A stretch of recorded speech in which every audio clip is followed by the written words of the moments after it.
governing Nigeria goes beyond entertainment. I do not think it's about beating drums and singing praises. It's about delivering the message and making sure that you deliver it in a manner that it is loud and clear, either for people to agree or for people not to agree. There has to be a basis for conversation as we march towards 2023. I do not think that having a declaration where drummers are at work, first dancers are showing their skill, all those are important. But they will be more important if Nigeria work for everyone and the level of income improve, life is better, then entertainment is necessary in order to relax people who have worked hard. My own personal philosophy is work very hard, but for God's sake, relax even harder. So by this, I mean that whereas entertainment is important, on occasions such as this, we rather want to concentrate on the message. Why do I want to be a president? But first, I must make the declaration before I explain why. I have come here this afternoon for one purpose: to formally declare that I, Adams Aliu Awadegboye OSHIOMOLE, hereby declare with confidence my desire to contest for the office of the President of the Federal Republic of Nigeria on the platform of a party that we co-found, the All Progressive Congress. Why do I want and why do I believe? I even use the word, why am I confident that I have what it takes to preside over the affairs of this great country at the level of president? But first, I need to tell you my story. I was born, like many of us, in a small rural village that was not on the map of Nigeria. There was no presence of government, not even a police post, not water, not light, not road. All that we have or we had was land, and of course, the Almighty God, which is most important. It is from that background that I was born, and I stayed at home, attended the secondary school, went to Kaduna at the age of 16 and a half, without a godfather, without a brother, without an uncle, without a sister, but fired by a determination and confident that if any one man can make it, I too can make it, in spite of the circumstances of my birth.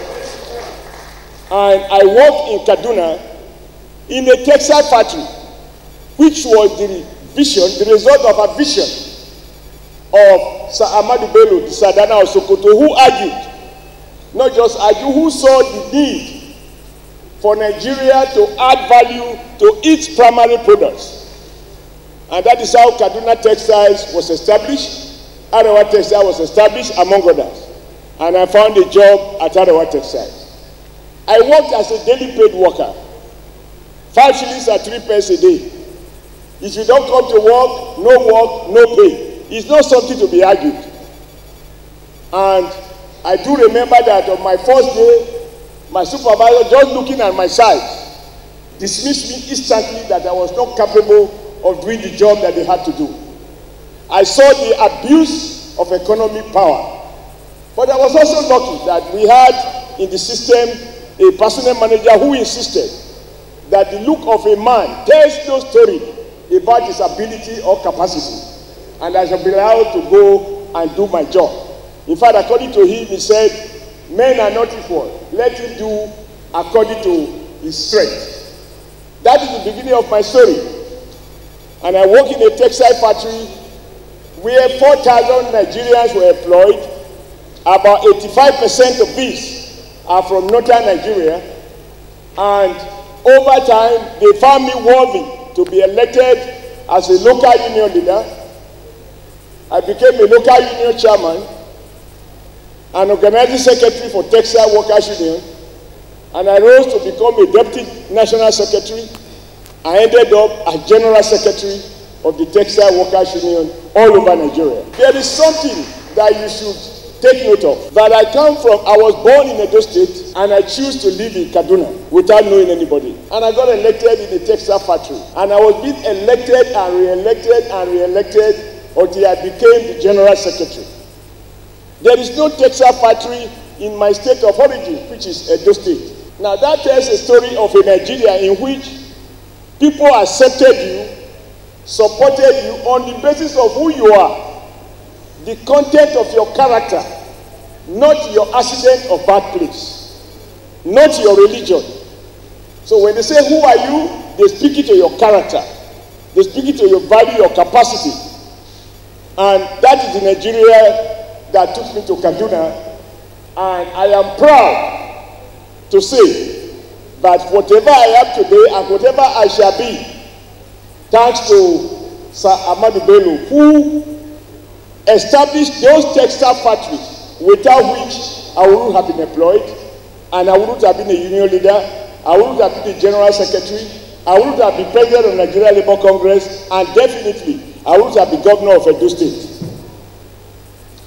But if a young man could leave his village and come to a city like Kaduna without knowing anybody and survive, I think today there is no question that it is difficult for people to just travel like that without being suspected that you are either armed robber or something, and somebody will take you to his house without knowing your parents, etc., etc. I believe we must recreate Nigeria such that anyone can find comfort and we will be accepted for who we are, not on the basis of where we come from, not on the basis of our religion.